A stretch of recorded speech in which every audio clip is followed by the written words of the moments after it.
The prairie wind blew with the dry, scraping sound of sandpaper against bone. It came down off the bluffs like judgment, slapping the half-rotten church doors against their hinges and stirring dust into the air like a ghost trying to rise. The land stretched in every direction, yellowed and cracked, without mercy or end. Beneath the sky's hard dome, the town of Elkhorn seemed to shrink back into itself.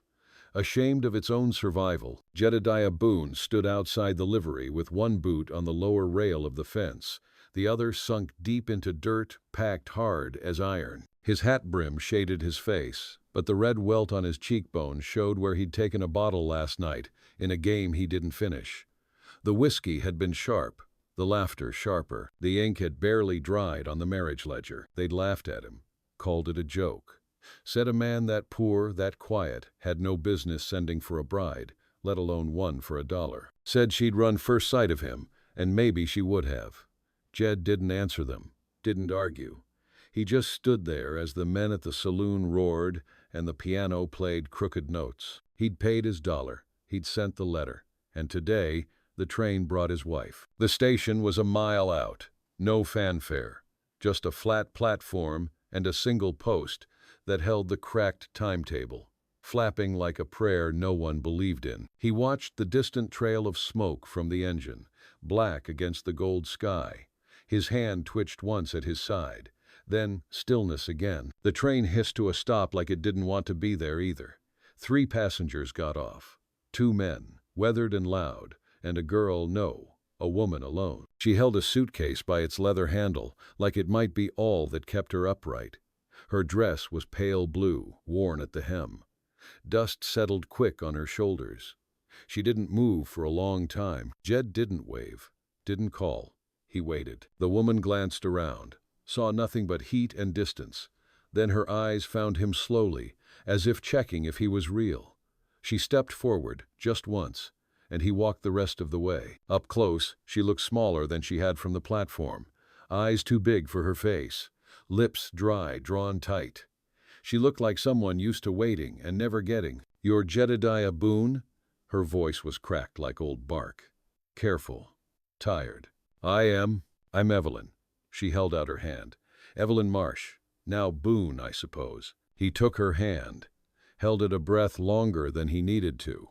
It felt like something slipping into place, or maybe out of it. They didn't speak much on the ride back. His wagon creaked with every rut. The mule plodded as if it knew better than to rush this kind of thing. She watched the land pass with a kind of stunned quiet, the way one might after being hit.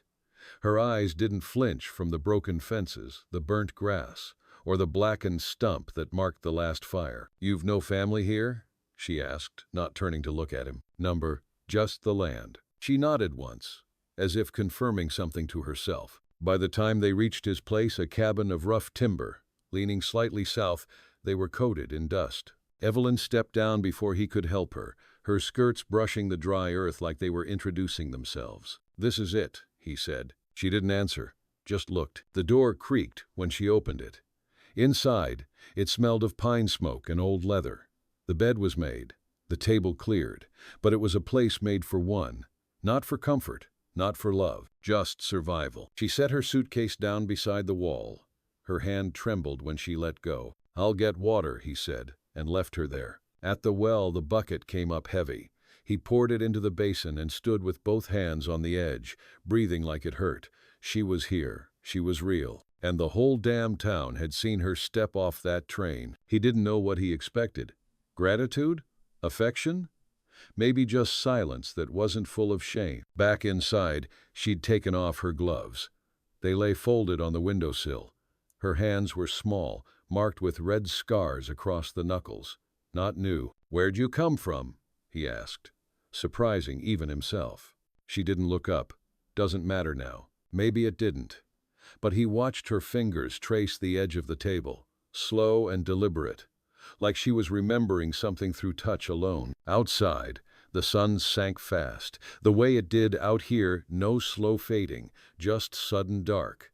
The wind came back, colder now, rattling the eaves like bones in a sack. She stood at the stove without asking what was his or what was hers. He watched her from the doorway.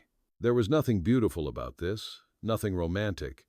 Just two people trying not to be ghosts. The morning came without softness. Cold light seeped through the chinks in the shutters, and wind pressed against the walls like it was trying to come in and finish what time had started. Jed woke to the sound of boots on the floorboards, hers.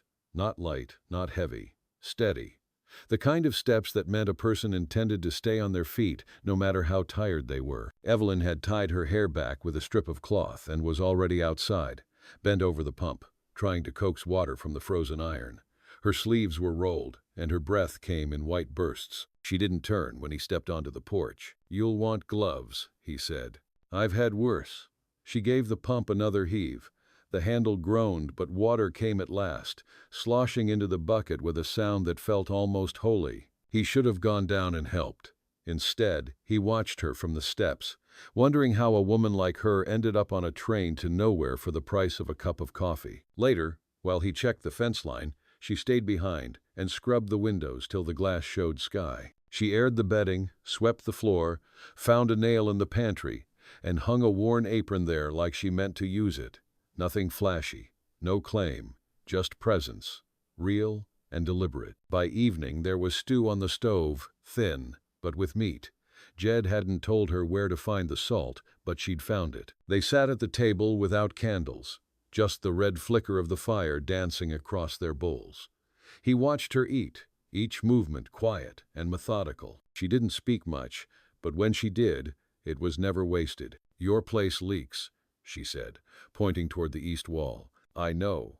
I can patch it with ye and ashes tomorrow." "All right." They ate in silence, the kind that was beginning to settle into something less hollow, less sharp. After supper, he brought out a bundle from under the bed, a worn cedar box, tied shut with a leather cord. "This was my mother's," he said, almost gruffly, placing it on the table. Evelyn glanced at it but didn't reach. "You don't have to show me that." "I know." He undid the cord. Inside were scraps, an old brooch, a yellowing photograph of two people too far gone to remember, a child's spoon, a dried sprig of lavender. He laid them out like they meant something. They did, but not in any way that could be explained. "She died here?" He nodded. "Year after the fever took Pa. I buried her myself." Evelyn's fingers rested near the edge of the box, not touching anything. Her eyes flicked to the lavender. "I used to hide that under the boards back home. Kept the rats off." He smiled, but it didn't quite make it to his face. She just liked the smell. They sat there a long time. Two ghosts sitting at a table of memories, neither one quite sure if they were supposed to speak or just witness. The next week passed with slow thaw and hard work. Evelyn mended the torn feed sacks and trimmed the oilcloth edges till they lay flush with the table. She patched her own boots with a strip of hide from a saddlebag. She tended the mule's hoof like she'd done it before. She didn't ask for direction, just read the rhythm of the place, and joined in like she'd always been a verse in its rough, unspoken song. Jed began to see her differently, not as someone he'd bought, or someone brought in to soften the house, but as a kind of mirror. She worked with a fierceness that didn't ask for approval. She fixed things that didn't belong to her. She stitched herself into the fabric of this place without waiting to be invited. On the third Sunday, they went into town. The church was already filling when they arrived. Pews packed with curious glances. Whispers. Women watching Evelyn with thin smiles and careful eyes, like she was a question they were already tired of answering. She didn't flinch. They took a seat near the back. Jed kept his hat in his lap, fingers tight around the brim. The pastor spoke of grace and of Jonah, but Jed didn't hear much past the words, "Welcome our new neighbors." Evelyn didn't speak till they were in the wagon again. "They don't like me. They don't know you. They don't want to." He looked at her. Her jaw was tight. Her hands folded neat in her lap, hiding the shake. "They'll come around," he said. She didn't answer, just looked out over the plain, eyes tracing the slow turn of the windmill far off to the east, as if it held an answer to something she hadn't asked out loud. That night, she sat on the porch alone. Jed watched from the doorway. The sky above her stretched black and wide, salted with stars. Her figure was small against it, still, and yet anchored, like the prairie had decided to hold her, for now. Inside, he lit the lamp and waited. The house didn't feel so empty anymore. Not full, but better. A week later, the letter came. Folded neat and pressed with a seal, it arrived by the hand of Mr. Elwood, the postman, who'd ridden out from town early enough to catch the frost still silver on the fence posts. He handed it to Jed without a word, just a glance at Evelyn, then back to his reins. Jed turned the envelope over in his palm. No return mark, just her name, Mrs. Evelyn Boone. Ink thick and proper, like it came from a desk that hadn't seen dirt in a lifetime. She stood by the door, drying her hands on a rag. Her eyes met his. He didn't offer the letter. Just set it on the table like it might burn him if he held it too long. She didn't open it till sundown. He was out by the barn when she read it. The mule had come up lame, and he'd been working the stone out from under the hoof for near an hour. When she stepped outside, her face was pale, the letter folded once more in her hand. He didn't speak. Neither did she, for a time. Then soft. "My father's dead." Jed blinked once, slow. "Wasn't sure you still spoke to him?" "I didn't, not in 5 years." Her hand trembled, just slightly. "But the will's got my name in it." He straightened from the mule, wiping his hands on his trousers. "What's it say?" "Says I'm to come back. Settle what's his. Claims there's land, a house, some inheritance."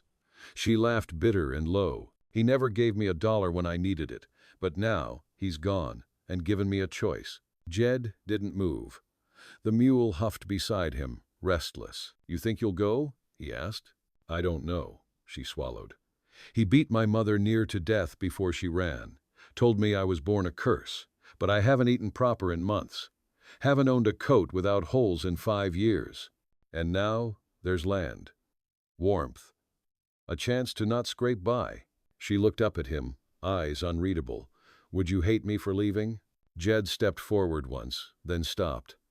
"I wouldn't stop you." That was all he said. That night, they didn't speak. Not even at supper.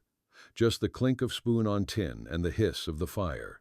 She didn't sleep beside him. Stayed on the cot by the stove, staring into flame like it held some map of who she was supposed to be. The days that followed went quiet. The rhythm between them changed. She still cooked, still worked, but her eyes were always somewhere else on the road, maybe, or on a memory she hadn't told him about yet. Then came word from the town. A woman rode in. Polished boots, store-bought coat, hair tied back like she meant to be noticed. Mrs. Callahan, wife of the mayor's son. She stepped into the store, loud as a trumpet, and asked if it was true if Jed Boone's wife had really come from nothing, if she'd married for $1, if she was who the town thought she was. Evelyn heard all of it, stood in line behind a sack of flour, and took it without blinking. "I married him," she said. "That's what matters." Mrs. Callahan smiled like a blade. "You could have done better, dear." Evelyn stared her down. So could he. The storekeeper didn't say a word, neither did the others. But something shifted then. A kind of line drawn in dust. Back home, Evelyn told Jed she was going to take the horse the next morning. Ride out east. Think. Maybe visit the lawyer. Jed didn't argue. Just nodded, jaw tight. She packed bread and a jar of stew, tied her shawl tight, and rode before first light.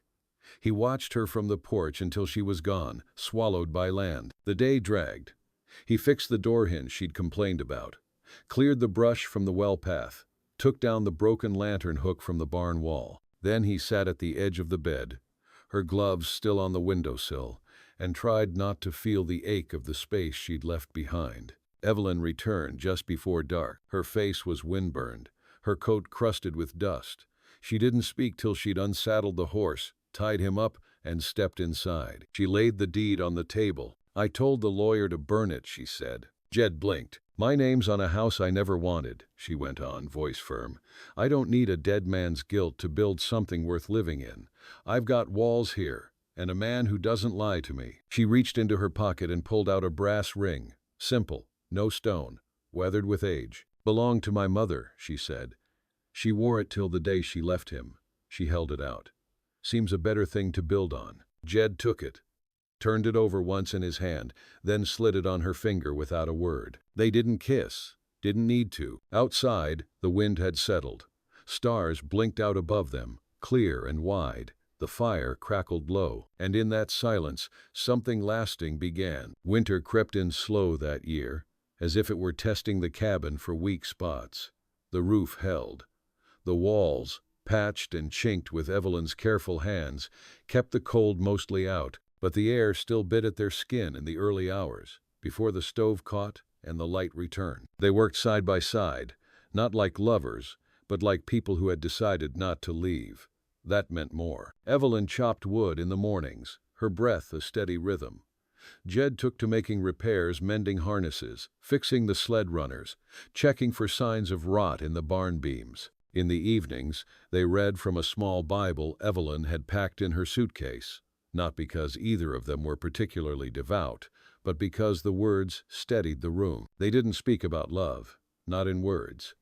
Jed showed it in the way he poured the last of the milk into her cup without saying a thing. Evelyn showed it in the way she stitched up the seam of his coat and didn't mention the tear. In town, word shifted. Mrs. Callahan tried once more to raise whispers, claiming Evelyn had cursed the Boone place by refusing the inheritance. But that talk quieted quick when a boy broke his leg near the creek, and Evelyn reset it clean as a surgeon, using 2 splints and a belt she ripped from her own waist. She didn't ask for thanks, just said, "Keep it straight, or it'll grow crooked," then rode home in silence. By spring, people started waving when they passed the Boones on the road. The land began to green in patches, timid at first, then bold. Crocuses pushed through the hardpan like little fists. The wind softened. Birds returned. One afternoon, Jed found Evelyn kneeling in the field behind the barn, her hands deep in the thawing dirt. He crouched beside her. "What are you doing?" "Planting something," she said, not looking up. "You think it'll grow?" "I think it has to." She pressed seeds into the soil like they were pieces of her own history. Squash, beans, a few hard-earned onions. Nothing fancy, nothing delicate, just food, life. He laid his hand over hers. She didn't pull away. Later he brought down a box from the attic. Inside was his father's ledger, neatly kept, ink faded, pages filled with debts never paid and names long dead. Tucked between the covers was a folded piece of paper, a map of the land drawn with care. On it, a line traced a future orchard rows, irrigation ditches, fencing. "I used to think I'd follow it," Jed said. "Make something big, grow enough to feed half the county." Evelyn turned the map over. "What stopped you?" "Didn't have anyone to build it with." They spent that night drawing new lines on the back of the map. Not big dreams, real ones. A second room for the house, a cold cellar, maybe a smokehouse, a garden that reached all the way to the hill if the seeds took. Evelyn added a name to the corner of the page, Boone Homestead. Her handwriting, slanted and sharp, carved it into being. They married again that spring. Properly. No preacher, just the 2 of them and a pair of tin rings he'd traded for in town. She wore a dress stitched from old flour sacks. He shaved for the first time in weeks. They spoke their vows at the edge of the field, where the first shoots were starting to show. There were no witnesses but the wind and the dirt. That was enough. The summer brought long days and full arms. Evelyn carried buckets from the well, with muscles hardened by use. Jed taught her how to ride bareback. She taught him how to make stew with nothing but salt, onion, and patience. One day, as they painted the cabin shutters together, she turned suddenly, brush in hand, and said, "I want to stay, not just here, but with you, whatever happens." Jed didn't answer right away.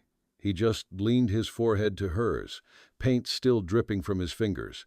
The quiet between them was no longer emptiness. It was peace. And as the wind passed through the grass, stirring the stalks like water, they stood together in the light of the life they'd chosen. Not given, not bought, chosen. Inside, on the wall above the hearth, hung a single photograph. Evelyn, hair loose, holding a sprig of lavender. Beside it, the map they'd drawn, its corners curled, lines smudged by time and hands. The house held warmth, now not just heat, but something deeper, something lasting. And beneath the floorboards, in a small carved box, nestled between her mother's ring and the broken brooch from his mother's cedar case, lay a tiny hand-stitched sock, Hope, folded small.